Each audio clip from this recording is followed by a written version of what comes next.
seorang fotografer alam liar yang terkenal dengan ketajaman matanya dalam menangkap keindahan tersembunyi, selalu mencari petualangan baru yang bisa menggugah rasa ingin tahunya.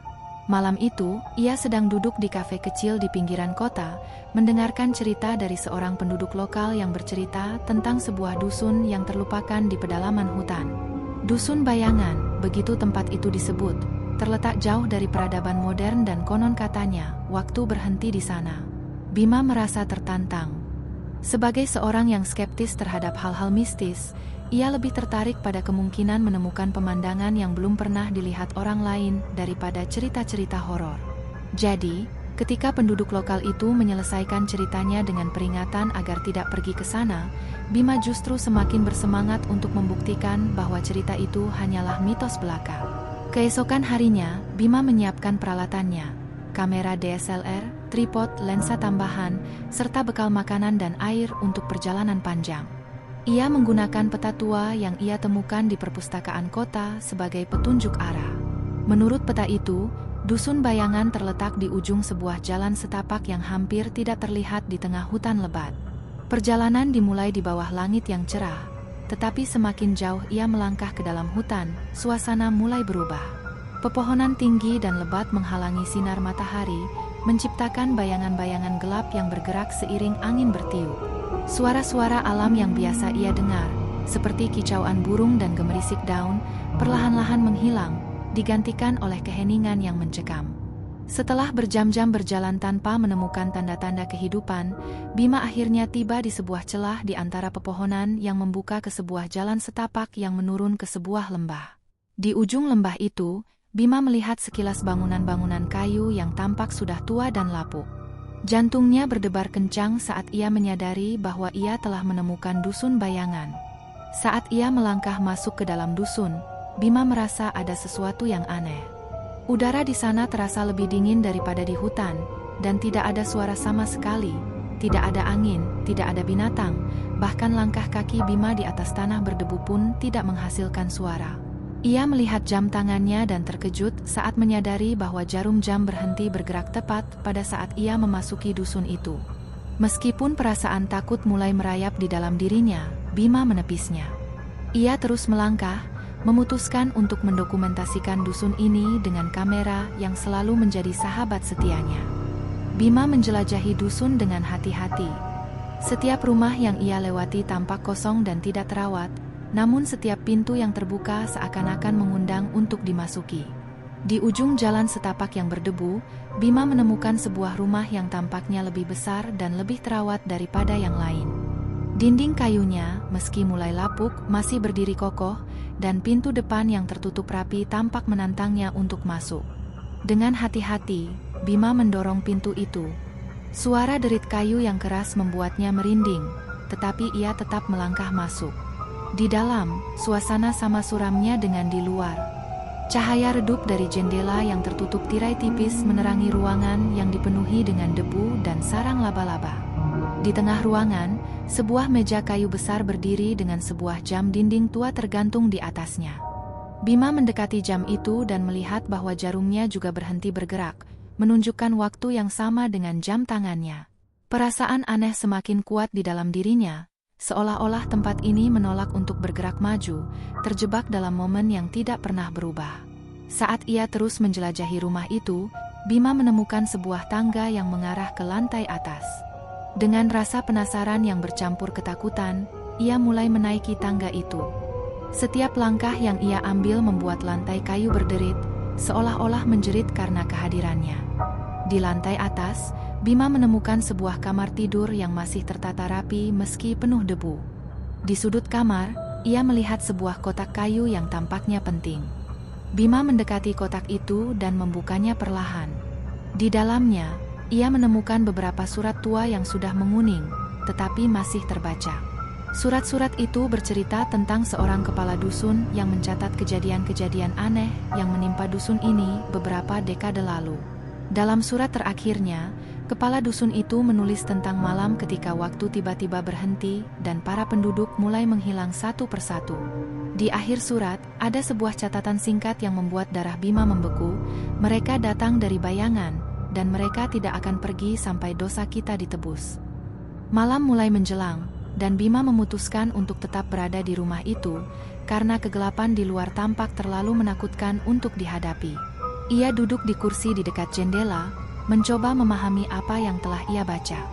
Surat-surat itu menyiratkan bahwa ada kekuatan gelap yang telah mengambil alih dusun ini, tetapi tidak ada petunjuk jelas tentang apa yang sebenarnya terjadi. Saat malam semakin larut, Bima mulai merasa kantuk. Namun, sebelum ia bisa tertidur, ia mendengar suara langkah kaki di lantai bawah. Jantungnya berdebar kencang. Ia yakin bahwa tidak ada orang lain di rumah itu. Dengan gugup, Bima turun dari kursi dan berjalan perlahan menuju tangga. Saat ia tiba di lantai bawah, ia melihat sebuah bayangan bergerak cepat di ujung ruangan. Bayangan itu tampak seperti sosok manusia, tetapi bergerak dengan kecepatan yang tidak wajar. Bima membeku di tempatnya, tidak berani bergerak. Bayangan itu berhenti tepat di depan pintu depan, dan untuk sesaat, Bima merasa seolah-olah bayangan itu menatapnya dengan mata yang tak terlihat. Tanpa peringatan, bayangan itu berbalik dan menghilang ke dalam kegelapan malam di luar rumah. Bima merasa tubuhnya gemetar, tetapi ia tahu bahwa ia tidak bisa tetap tinggal di sana. Ia harus mencari tahu lebih lanjut tentang apa yang terjadi di dusun ini. Dengan tekad yang diperbarui, ia memutuskan untuk menjelajahi balai desa yang ia lihat di tengah dusun.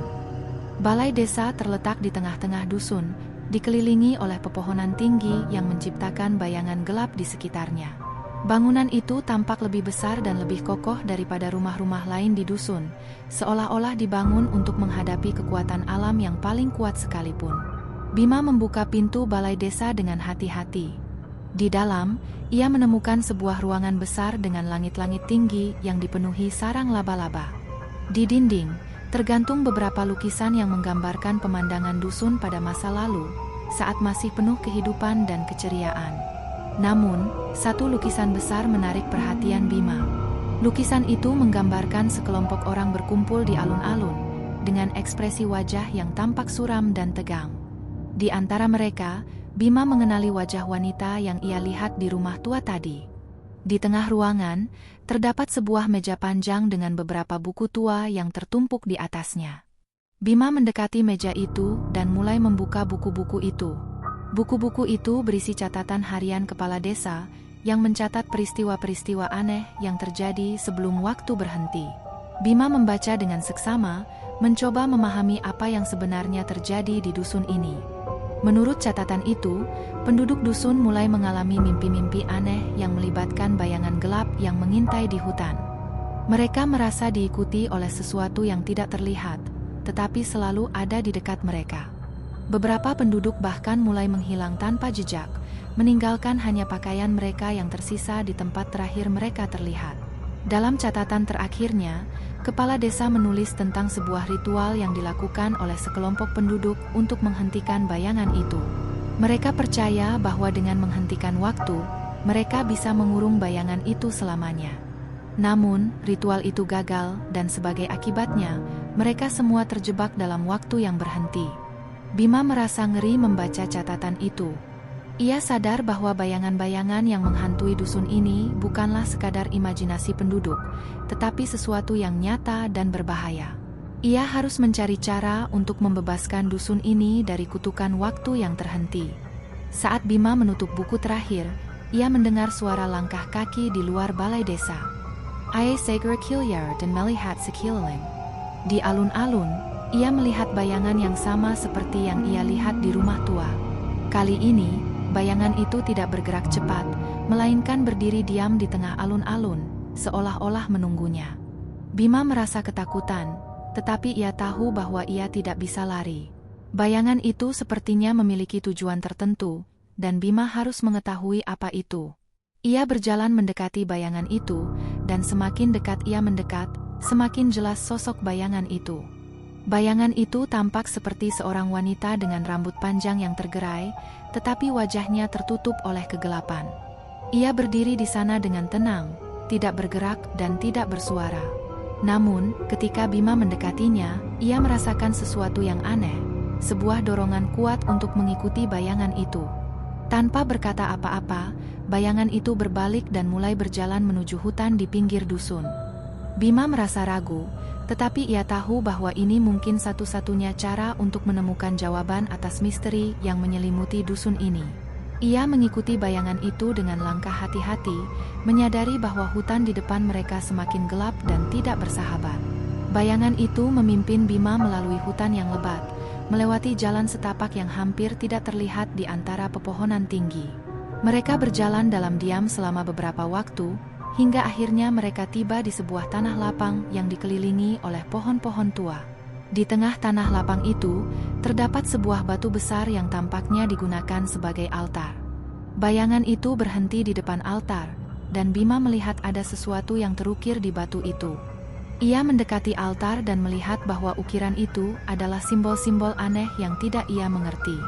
Namun, di tengah-tengah simbol itu, terdapat gambar sebuah jam dengan jarum yang berhenti bergerak. Bima merasa ada sesuatu yang sangat penting tentang tempat ini. Bayangan itu berdiri di sampingnya, menatap batu dengan tatapan kosong.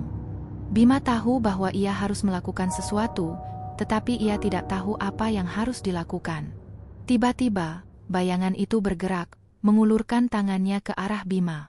Ia merasa ragu, tetapi nalurinya memberitahunya untuk menerima uluran tangan itu. Saat ia menyentuh tangan bayangan itu, ia merasakan aliran energi yang kuat mengalir ke tubuhnya. Dunia di sekitarnya tiba-tiba berubah menjadi kabur, dan ia merasa dirinya tersedot ke dalam pusaran kegelapan yang mengerikan. Bima merasa dirinya melayang di dalam kegelapan, tanpa arah dan tanpa kendali. Ia tidak bisa melihat apa-apa, hanya mendengar suara-suara aneh yang bergema di sekelilingnya, bisikan-bisikan yang tidak ia mengerti, tetapi penuh dengan kesedihan dan penyesalan. Ia mencoba berteriak, tetapi suaranya hilang ditelan oleh kegelapan. Ketika ia akhirnya merasa bahwa kegelapan itu mulai memudar, ia mendapati dirinya berada di tempat yang berbeda.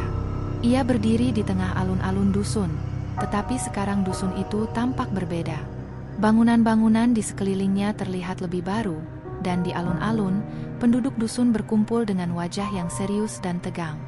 Bima menyadari bahwa ia telah dibawa kembali ke masa lalu, ke saat sebelum waktu berhenti di dusun ini. Ia melihat penduduk yang sama seperti yang ada di lukisan di balai desa, tetapi kali ini mereka hidup dan bergerak.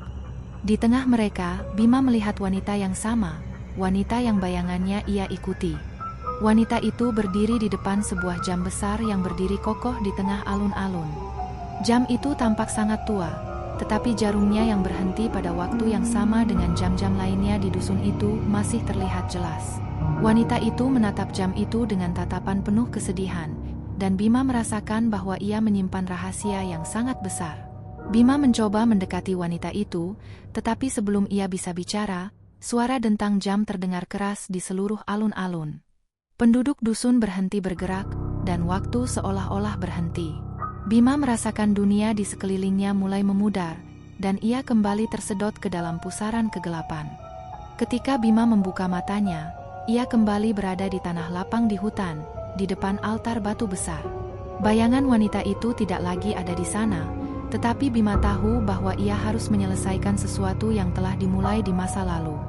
Ia melihat kembali ukiran simbol-simbol di batu itu, dan kali ini, ia merasakan bahwa ia bisa memahami arti dari simbol-simbol tersebut. Mereka menggambarkan sebuah ritual kuno yang dilakukan oleh penduduk dusun untuk menghentikan waktu dan mengurung bayangan-bayangan gelap yang menghantui mereka. Bima menyadari bahwa untuk memulihkan waktu dan membebaskan dusun ini dari kutukan, ia harus menyelesaikan ritual yang telah gagal di masa lalu. Namun, kali ini, ia harus melakukannya dengan cara yang benar.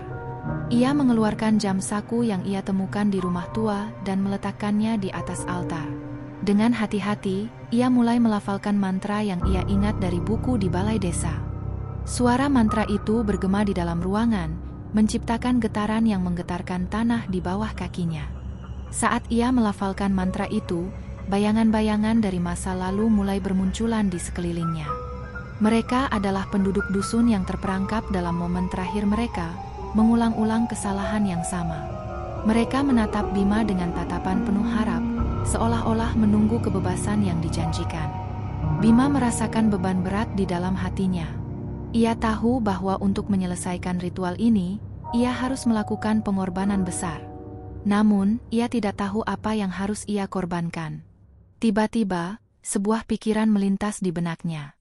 Bima menyadari bahwa yang harus ia korbankan adalah dirinya sendiri, jiwanya, untuk membebaskan para penduduk dusun dari kutukan yang telah mengurung mereka selama ini.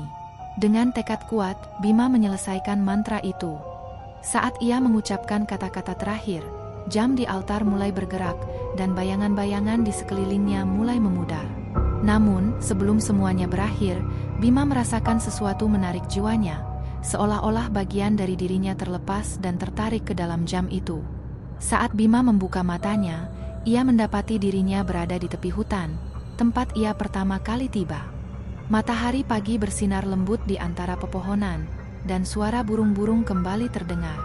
Dusun bayangan telah lenyap, seolah-olah tidak pernah ada. Namun, Bima tahu bahwa apa yang ia alami adalah nyata. Jam tangan di pergelangan tangannya kembali bergerak, tetapi jarum jam itu menunjukkan waktu yang berbeda, waktu yang telah ia habiskan di dunia bayangan itu. Bima merasa lelah, tetapi juga lega. Ia berhasil keluar dari kutukan dusun bayangan, tetapi ia tahu bahwa pengalaman itu akan selamanya menghantuinya. Dusun itu mungkin telah lenyap, tetapi bayangannya akan selalu ada dalam pikirannya. Bima kembali ke kota dengan perasaan campur aduk. Ia membawa pulang foto-foto kabur yang ia ambil di dusun itu, tetapi ia tahu bahwa tidak ada yang akan percaya pada ceritanya. Dusun bayangan telah menjadi bagian dari masa lalu yang terlupakan, namun bagi Bima, itu adalah kenangan yang akan terus hidup dalam bayangan waktu. Bima duduk di apartemennya, merenung tentang peristiwa yang baru saja terjadi. Di tangannya, ia memegang jam saku yang ia temukan di dusun, yang jarumnya kini bergerak perlahan. Ia tahu bahwa apa yang ia alami bukanlah mimpi, dan jam ini adalah bukti dari petualangan yang membawanya ke pertemuan dengan bayangan masa lalu. Saat ia melihat keluar jendela, Bima menyadari bahwa waktu memang bergerak maju, tetapi ada sesuatu yang tertinggal di belakang, sesuatu yang tidak akan pernah ia lupakan. Dusun bayangan telah menghilang, tetapi kisahnya akan tetap hidup dalam kenangan mereka yang berani menghadapi bayangan waktu.